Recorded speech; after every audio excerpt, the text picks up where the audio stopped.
oportunidade de voltarmos a esta casa, Casa do Caminho, né? Nome muito inspirado, né? E que, quando a gente para para pensar no seu significado, né? Leva-nos a pensar profundamente, né? O que foi a trajetória do cristianismo desde os seus primeiros tempos até esse momento em que nós estamos na Terra, né? Na verdade, os grupos religiosos, independentes de serem, né, de vertente espírita ou espiritualista, no seu geral, né, todos eles acabam se caracterizando, né, de uma certa forma por esse princípio de uma casa do caminho, né, que abre as suas portas, né, para todos aqueles que, independentemente dos seus votos e das suas crenças, né, possam vir buscar uma orientação, né, um consolo, um amparo. Tá? Mas nós estamos aqui falando sobre doutrina espírita, né? E nesse sentido, né, uma vez que a gente tem a oportunidade de trazer alguma apresentação para os nossos ouvintes, né, eu gosto muito de reafirmar sempre esses dois princípios elementares, né, que nós estamos aqui ilustrando através de um relógio, através de um livro. Né? O relógio que ele mostra, né, que se tem algo que é inclemente para todos nós, é a passagem do tempo. Né? Todos nós, um dia chegamos a esta terra, né? Temos um cronômetro, como nós costumamos dizer, né? Marcado, né? Que vai nos levar de volta à nossa origem, e a nossa origem é o mundo espiritual. Tá? Por isso a doutrina espírita, quando ela é apresentada para a humanidade, ela é apresentada com uma proposta maiúscula, no sentido de fazer com que, né, com que nós pudéssemos compreender o que é o mundo espiritual e qual é a condição dos espíritos que nele vivem. Esse foi o objetivo que os espíritos firmaram junto a Allan Kardec, ou pelo menos foi o que Allan Kardec apreendeu naquele primeiro momento como de maior importância para aquela doutrina que nascia em meados do século XIX. Ou seja, levar-nos a compreender quem somos, de onde viemos e para onde nós haveremos de voltar. E nesse processo encarnatório que todos nós estamos vinculados com o tempo. E o que efetivamente nos diferencia quando nós retornarmos para a vida espiritual, e no passado nós falávamos, né, cogitávamos daquilo que nos esperaria, se o céu ou se o inferno, e a doutrina espírita reformula esse conceito, tá? Se há algo que nos diferencia, é exatamente o aproveitamento do tempo. Como nós aproveitamos o tempo que nós temos no nosso processo encarnatório. Todos nós estamos aqui numa manhã de domingo e poderíamos estar em N lugares, divertindo, passeando, aproveitando, né, esse sol escaldante, nesses novos tempos, né? Porque no passado falava-se em São Paulo, terra da garoa, né? Hoje em dia a garoa não sabemos mais nem onde ela foi parar. Né? Então hoje nós estamos no sol escaldante da cidade de São Paulo, em plena manhã de domingo, e nós poderíamos estar fazendo muitas coisas, mas nós estamos aproveitando o nosso tempo com aquilo que há de mais relevante, que é cuidar da nossa alma, que é cuidar do nosso espírito. E nesse processo de cuidados, né, inevitavelmente, para que nós possamos aproveitar bem o nosso tempo, nós temos que considerar a oportunidade do aprendizado. A doutrina espírita, ela nasce com essa proposta. Ensinar, ou pelo menos fazer com que nós melhor compreendêssemos aquilo que é, ou melhor, que foi o grande legado de Jesus, interpretado pelos apóstolos, não, pelos evangelistas que escreveram os 4 evangelhos, tá? No sentido de mostrar para nós o que foi a obra de Jesus. E é muito interessante que o apóstolo João, no finalzinho do seu evangelho, ele vai dizer que se tudo aquilo que Jesus efetivamente fez pudesse ser escrito, não caberíamos cumprirmos nessa terra. Então nós temos uma visão ainda muito perfeita ou incompleta de tudo aquilo que Jesus fez. Mas o referencial que nós temos é exatamente o referencial dos evangelhos. Tá? Uma coisa também muito importante que nós temos que considerar é exatamente, tá, quando nós dizemos isso, né? Tomamos por referência essa proposta da casa espírita, que é esse tema, tá? Vamos usar mais uma. A casa espírita é um lugar de aprendizado e cooperação. Tá? Eu achei muito interessante esse tema, principalmente quando a gente complementa, ou quando se complementou esse tema, como a arte da convivência harmoniosa. Talvez possa parecer até algo um pouco, não vou dizer contraditório, né? Mas uma repetição de um conceito. Se nós estamos falando num lugar de aprendizado, de cooperação, talvez não houvesse a necessidade de nós chamarmos a atenção para essa questão da convivência harmoniosa. Mas isto não haveria, ou melhor, não haveria esta necessidade se as casas espíritas e os templos de todas as ordens religiosas, de todas as designações religiosas, fossem caracterizados por pessoas perfeitas. Se todos nós que aqui estamos já fôssemos pessoas perfeitas, certamente nós não precisaríamos estar reafirmando que o centro espírita ou qualquer outro templo religioso ou doutrinário é um local que deve primar pela convivência harmoniosa. Mas não é, meus amigos. Nós estamos num planeta que ainda é de provas e expiações, e nesta condição, majoritariamente a condição da humanidade na Terra ainda é a condição de imperfeição. E na imperfeição, via de regra, sobrepõe-se aos nossos esforços de fazer o bem, ainda sobrepõe as tendências que nós trazemos das imperfeições do nosso passado. Então, de fato, esse local de aprendizado e de cooperação, ele precisa ser compreendido a partir desse aspecto da convivência harmoniosa. Em todo local onde a harmonia é uma realidade, ou prima-se pela harmonia. E o que é a harmonia, senão a difícil arte de nós aprendermos a conviver com as diferenças? As diferenças que nos caracterizam. Nós estamos aqui, cada qual de nós, com uma maneira de ver, com uma maneira de pensar, com um olhar para a vida. Nós podemos olhar para essa mesma arte e todos nós podemos ter uma interpretação diferente, sem que nenhum de nós esteja efetivamente errado, mas que se caracteriza essa diferença interpretativa a partir do patrimônio que cada um de nós traz em relação ao que nós fizemos nas nossas existências passadas. Então, quando nós olhamos para uma arte como esta, ou quando nós olhamos para o mundo que nos cerca, todos nós teremos necessariamente interpretações que se diferenciam. Porque nós damos o significado para as coisas que nós vemos e que nós sentimos a partir dos valores que nós consolidamos no mundo em que nós vivemos, nos nossos processos reencarnatórios. Tá? Uma outra questão muito importante é nós compreendermos, que quando nós falamos em centro espírita, independente da proposta religiosa que nós temos, e eu procuro sempre afirmar que o Espiritismo não é uma religião no seu aspecto teológico, mas ele tem uma proposta teológica. E essa proposta teológica é a razão de nós estarmos aqui procurando voltar o nosso olhar e a nossa compreensão sobre como nós podemos chegar a Deus. Então, a religião, no sentido daquilo que liga o homem a Deus, todos nós temos. Então, nós não somos uma religião no seu aspecto teológico, mas nós temos uma proposta religiosa.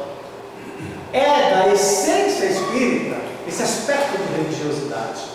E esta religiosidade, quando nós falamos em centro espírita, obviamente nos remete ao século XIX, como Allan Kardec, tá? E há quem diga que o primeiro centro espírita da história foi consolidado a partir, né, do nosso irmão Allan Kardec, quando funda a Sociedade Parisiense de Estudos Espíritas. Tá? Eu faço apenas um parêntese no sentido de dizer, né, que a Sociedade Parisiense, quando ela é fundada, o seu objetivo principal era o estudo da doutrina espírita. Era consolidar a doutrina espírita como uma proposta efetivamente doutrinária. Então, ela é muito diferente daquilo que nós vemos nos centros espíritas nos tempos modernos. Porque hoje, nos tempos modernos, nós temos uma visão de centro espírita que é muito mais uma visão vinculada aos aspectos de culto do que de doutrina. Acreditem. Quando nós falamos em culto, nós estamos querendo dizer, nós não estamos querendo dizer em algo que nos remeta àquilo que é uma missa, aquilo que é um culto do Evangelho, mas que, analogicamente, nós acabamos fazendo algo muito parecido com o que é feito. Ou seja, nós centramos a nossa interpretação de compromisso com o Espiritismo com o aspecto de uma vez por semana eu venho até o centro espírita, ou duas, mas não importa, né? Nós estabelecemos uma rotina. Qual é o meu compromisso da semana? Eu tenho que ir uma vez no centro espírita, tenho que assistir uma palestra pública, tenho que tomar passe. Mas o Espiritismo nos lança algo a mais do que isso.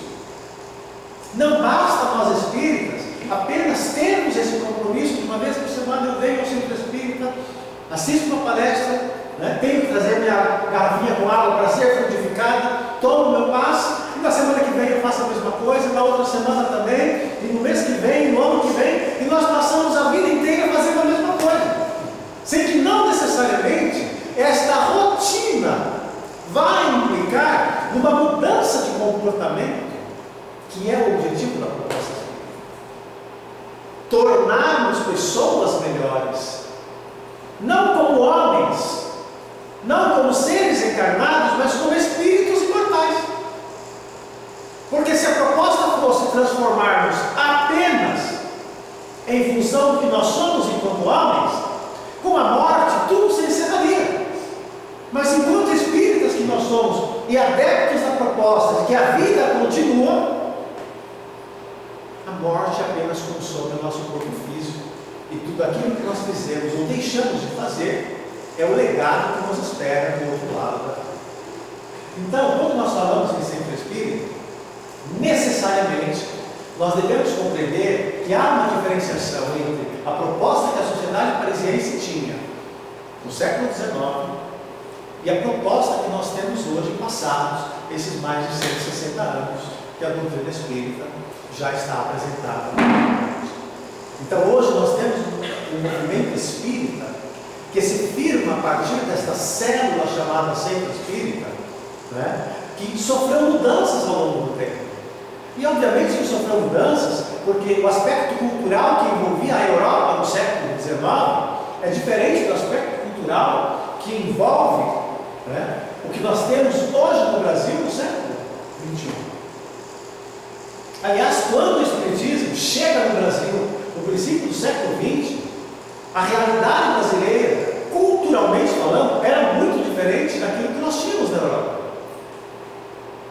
Então, quando o Espiritismo chega no Brasil, ele assume uma característica muito mais voltada a um aspecto de religiosidade, de culto, do que aquele aspecto de ciência que vigorava na Europa no século XIX. Porque o centro cultural e científico do mundo, naquela época, era a Europa. E o Brasil não tinha a mesma característica. Tá? E essa realidade que chega no Brasil no início do século XIX, início do século XX, melhor dizer, entendeu? Ela acabou se perpetuando. É por isso que quando nós falamos em ciência espírita, nós temos uma grande dificuldade ainda no movimento espírita de compreender o que é isso. E nós tendemos cada vez mais para esse aspecto, né? Esse aspecto cultural da religiosidade a partir do culto, do compromisso né, rotineiro e temos dificuldade em aplicarmos naquilo que Kardec chamava de ciência espírita. Tá?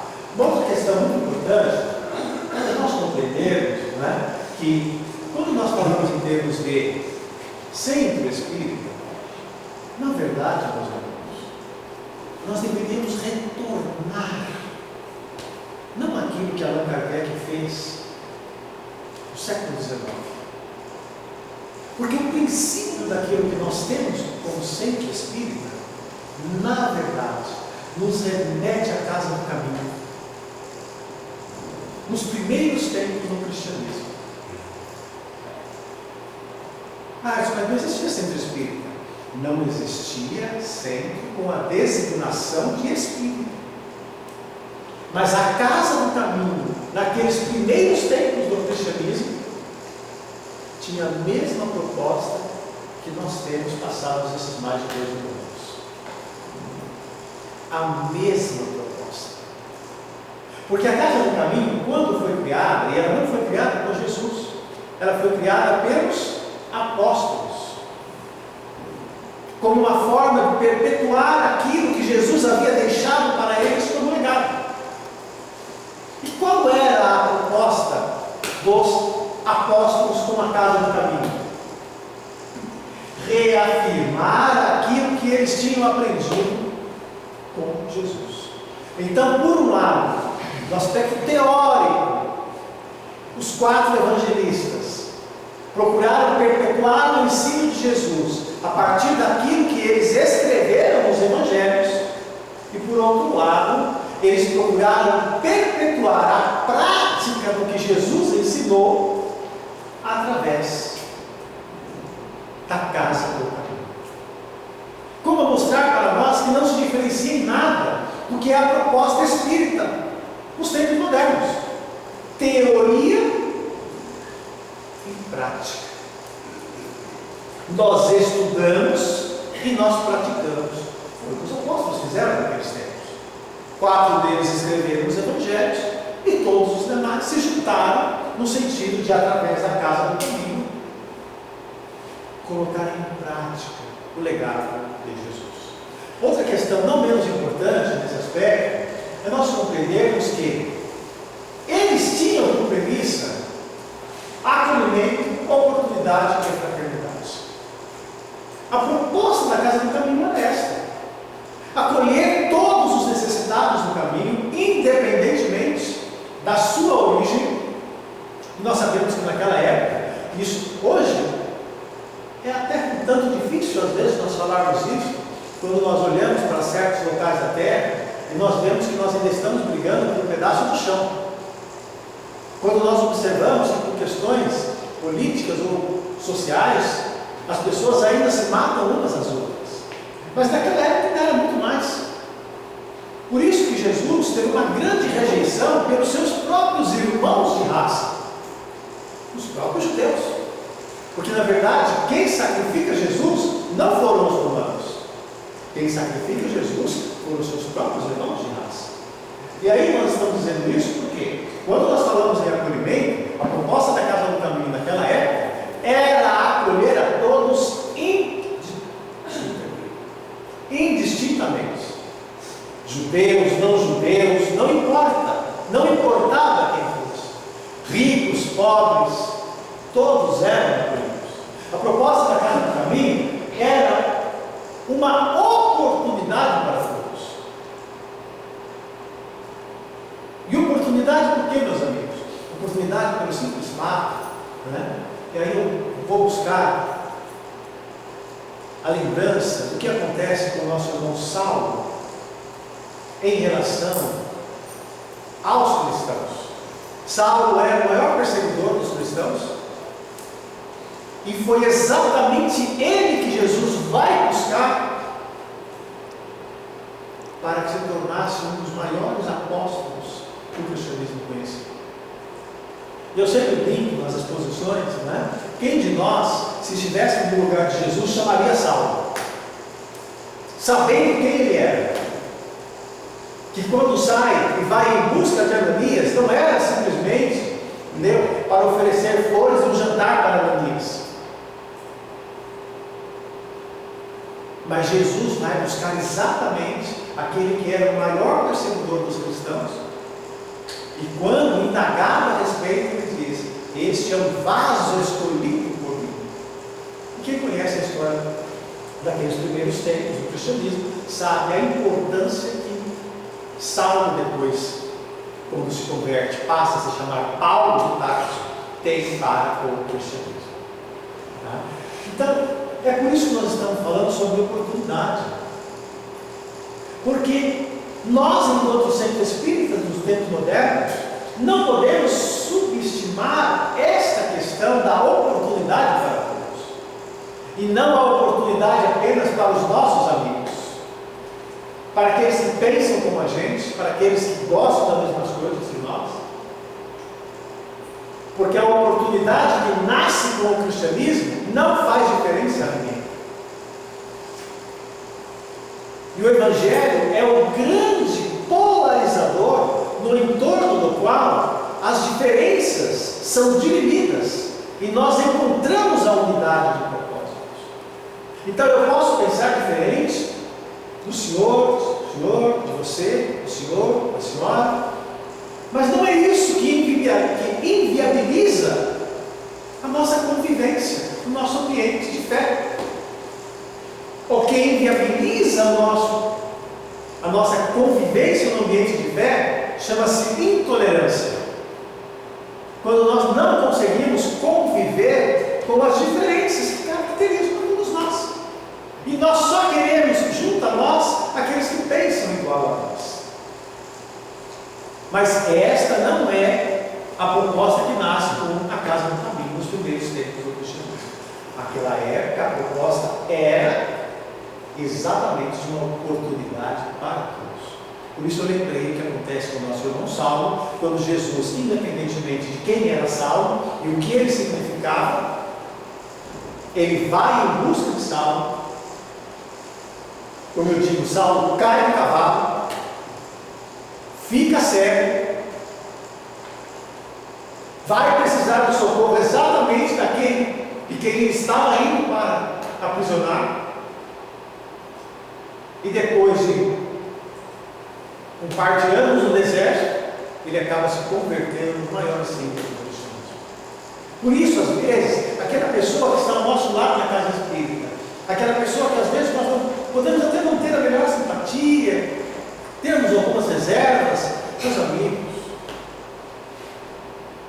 nós temos que vermos todos nós como irmãos que somos. Porque nós não sabemos o que Jesus tem para cada um de nós dentro da nossa vivência cristã. Mas aquela proposta da época também era de fraternidade. E aí eu pergunto, se não houver acolhimento, se não houver oportunidade para todos, nós podemos dizer que nós temos um ambiente fraterno? Não, porque não existe fraternidade sem acolhimento e sem oportunidade. E se não existe acolhimento, oportunidade, não existe fraternidade, seguramente nós não compreendemos qual é a proposta para a casa espírita enquanto uma escola. A casa espírita é uma escola onde nós estamos aprendendo não apenas com aquilo que a teoria nos apresenta, mas nós estamos aprendendo a conviver com as diferenças que nos caracterizam uns aos outros. Outra questão não menos importante, é nós compreendermos que tudo isso passa pelo legado que Jesus nos deixou.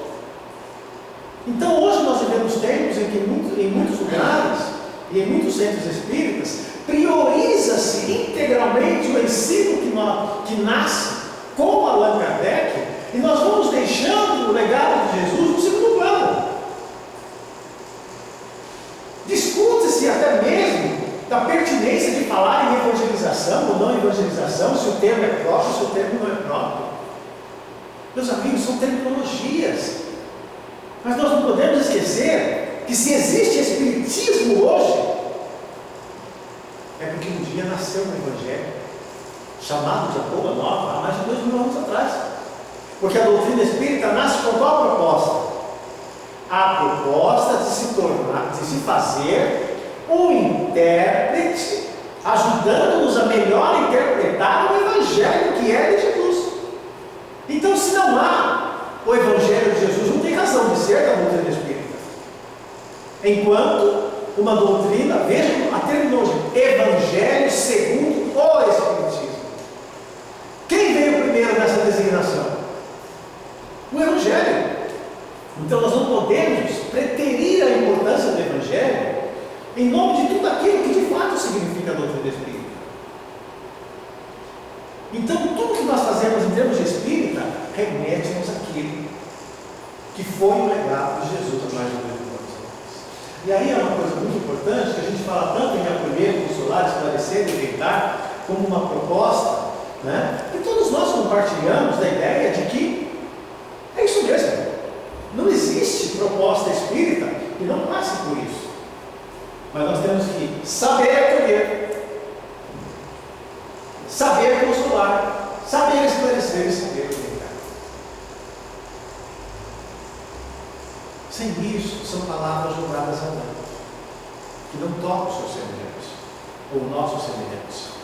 Outra coisa, meus amigos, né, é que a partir do momento em que nós concebemos que todo aquele legado de Jesus, no século XIX, é banhado, né, por esse aspecto doutrinário que se caracteriza por estas obras, desde o Livro dos Espíritos até a Gênese, e passando por toda a revista espírita, por toda a coletânea da revista espírita, né, nós devemos ter em mente que aquilo que nós falamos em orientar, consolar e acolher, a partir do século XIX, nos coloca num outro patamar.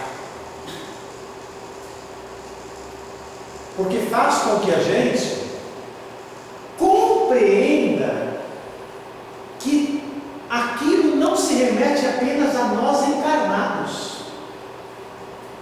Coloca-nos junto aos desencarnados. E é por isso que quando nós falamos, por exemplo, de uma exposição como essa, numa manhã de domingo, nós não estamos falando apenas para os encarnados que estão aqui. Nós estamos falando também para os desencarnados que estão aqui. E em grande quantidade. Uma vez um amigo espiritual falou para nós, né, uma reunião mediúnica, que se os encarnados não veem importância e valor aquilo que é o ensinamento de Jesus e deixam de vir às atividades de evangelização, de instrução e de socorro, os desencarnados vêm aos montes. Vamos mostrar para nós que a partir da doutrina espírita, aquele legado de Jesus coloca todo o mundo espiritual dentro do centro espírita. Então, essa orientação, esse consolo, esse acolhimento, não se volta apenas em função dos encarnados que aqui estão. Então, quando nós falamos, nós devemos compreender que os desencarnados estão aqui. Quando eu estou preparando uma aula, eu devo compreender que essa aula deve ter um direcionamento também para os desencarnados que estão aqui. Quando nós fazemos uma reunião mediúnica, nós devemos compreender os espíritos que estão ali.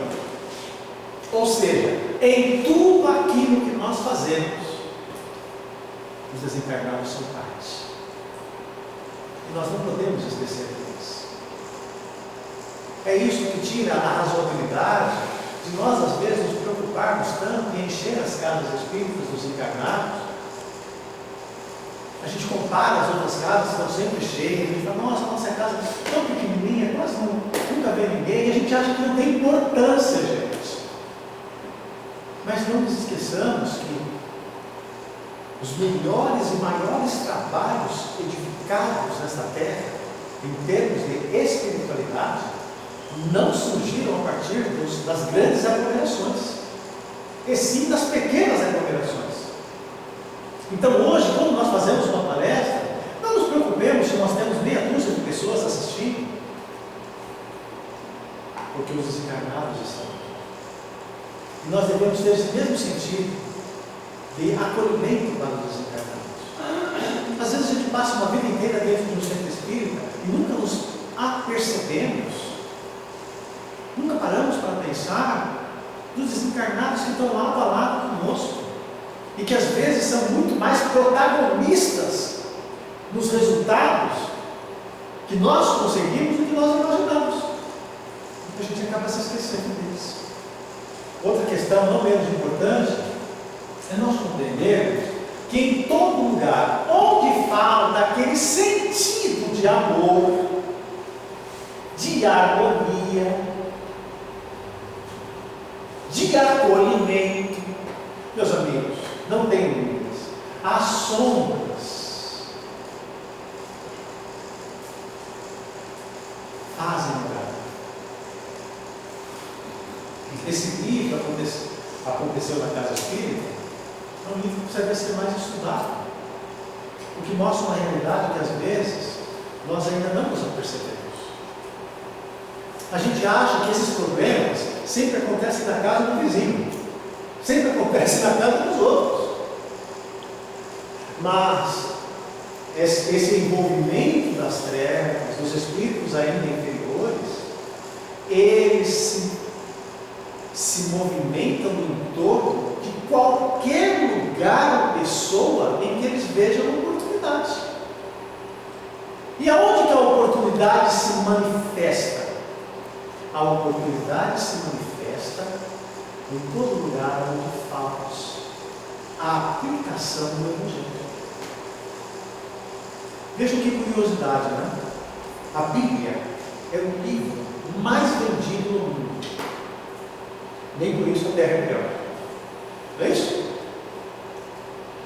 O Evangelho segundo o Espiritismo, de todas as obras da codificação espírita, é o livro mais lido. Nem por isso nós espíritas somos tão melhores. Mas por que se dois livros, que são um símbolo de ligação do homem para com Deus, são os mais vendidos e os mais lidos, por que nós ainda não somos, enquanto humanidade, coletividade, tão melhores? Porque não é a questão de você comprar um livro, e tampouco é a questão de você ler um livro, é a questão de você aplicar o que está ali. Então, o fato de você ter dois livros que são um símbolo, não significa que a gente aplica aquilo que está nessas obras. Se nós aplicássemos, enquanto coletividade, nós talvez não estivéssemos aqui hoje para reafirmar a proposta da arte da convivência harmoniosa dentro de um centro espírita, dentro de uma igreja católica, dentro de uma igreja evangélica. Porque isso já seria algo natural em nós. Mas ainda não é natural em nós. E não é natural em nós por quê? Porque a gente se debate entre aquele homem velho e o homem que nós queremos ser.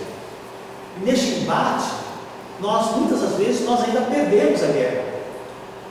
E voltamos a praticar aquilo que nós sempre praticamos, então nos fez melhores. Então significa que para que nós sejamos melhores, não basta apenas que eu leia as obras básicas. Nós temos que ter um esforço de praticar. E esse esforço de praticar, voltamos novamente àquele legado de mais de 2000 anos de Jesus. Não é só ler o Evangelho, o Livro dos Espíritos, o Livro dos Médiuns, a Bíblia, para quem tem atenção, o céu e o inferno. É nós aplicarmos aquilo, é nos esforçarmos para aplicar aquilo. Porque somente aplicando aquilo é que a gente vai sair dessa terra melhores do que quando nós aqui chegamos. Por isso nós dizíamos que a proposta espírita para todos nós é fazer de nós pessoas melhores. E é nesse sentido que nós dizemos, meus amigos, né, que aqueles ensinamentos de Jesus se fazem absolutamente imprescindíveis para os tempos modernos. embora nós já tenhamos mais de 2000 anos desse Evangelho, e já tenhamos mais de 160 anos da doutrina espírita. Então, se nós queremos um mundo melhor e queremos sair desta terra melhor do que quando nós aqui chegamos, nós temos que compreender que aquele legado, que é onde Jesus nos traz os ensinamentos, o acolhimento, o consolo, o amparo, a indiscriminação, a abertura para todos. A casa do caminho tem que estar aberta para todos, encarnados e desencarnados. Nós não podemos receber uma reunião mediúnica, por exemplo, somente aqueles espíritos que compartilham os mesmos pensamentos que nós, porque senão não haveria tratamento para os obsessores. E quem são os obsessores? Senão, muitas das vezes, espíritos que foram por nós desviados no passado e que agora estão sendo recebidos por nós para que sejam reencaminhados. Por isso que nós dizemos que nós não acolhemos apenas aqueles que gostam da gente. Os maiores testemunhos de amor que nós podemos protestar é justamente com aqueles que não pensam como a gente e que às vezes até se levantem como nossos inimigos. Por isso Jesus dizia: orai por aqueles que vos perseguem e caluniam, para teres dilatada a vida sua festa. Por isso, meus amigos, nós finalizamos a nossa exposição de hoje com a seguinte ilustração. Tá? Quando nós falamos em centro espírita, não basta que nós estejamos com as mãos estendidas. Nós precisamos pegar nas mãos dos outros. Aqui só há disposição. Mas quando nós pegamos nas mãos uns dos outros, há união. Tem essa diferença? Nós podemos estar todos aqui com as mãos estendidas, disponíveis para trabalhar, mas sozinhos. Eu penso no meu trabalho sem me comprometer com o trabalho do outro. E ali eu não estou pensando no meu trabalho. Ali eu estou pensando no trabalho do conjunto. Por isso que nós sempre dizemos que estender as mãos é fácil. Pegar nas mãos do outro e dizer: vem comigo,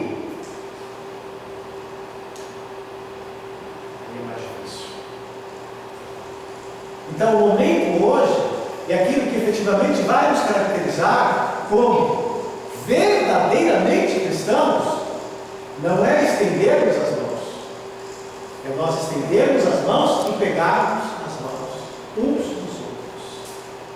Ou seja, eu me preocupo em fazer o melhor dentro das minhas funções, mas em ajudar o outro que pode estar com dificuldade no seu ofício. Eu não estou preocupado apenas com o meu trabalho enquanto evangelizador, com o meu trabalho enquanto expositor, com o meu trabalho enquanto médium numa reunião mediúnica. Nós estamos preocupados com o conjunto. E quando nós pegamos nas mãos uns dos outros, todo mundo caminha junto. Ou seja, nós estamos preocupados com aqueles que estão ficando para trás.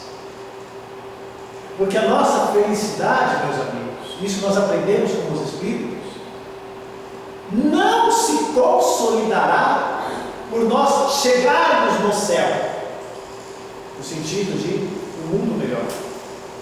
A nossa felicidade se consolidará por nós chegarmos lá com todos.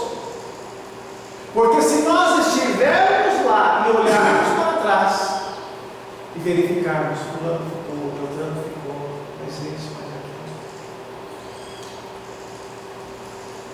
nós não somos felizes. A felicidade de nós chegarmos juntos. Por isso, da importância desse tema proposto. A casa espírita realmente é um local onde nós estamos exercitando esta arte da convivência harmoniosa. Significa dizer que nós somos diferentes, temos patrimônios diferentes, nós pensamos diferentes, mas se nós estivermos alinhados com esse condutor que é o Evangelho de Jesus, ele é o polarizador, o catalisador que unifica-nos nas diferenças que nos caracterizam. E ninguém precisa, sofrer por não ser igual ao outro, porque nós nunca seremos iguais aos outros. E todos nós temos a capacidade de poder unir forças, dar as mãos e fazer o trabalhinho ali, da formiguinha. É pouquinho. Interessante, sabe, meus amigos? A gente trabalha muitos anos com reunião mediúnica. Muito comum as pessoas, às vezes, não verem importância no seu trabalho, porque ela não é médium, porque os espíritos não falam por ela, porque os espíritos não escrevem por ela, porque ela não é o dirigente e dialoga com os espíritos. Ela acha que estar sentado ali só ouvindo, isso não tem importância. Tudo tem importância. Então, a importância que nós temos para Jesus, para Deus, não é por aquilo que a gente mostra para o mundo, mas pela verdade que há nos nossos corações, pelo interesse que nós temos pelos outros, e pela felicidade de poder chegar, ou melhor, de materializar a nossa pretensão de chegar ao mundo feliz, mas chegarmos de mãos dadas. Cristo quer ser. Jesus abençoe a todos. Agradecemos pela oportunidade de estar aqui com vocês e uma próxima oportunidade com Deus. Muito obrigado.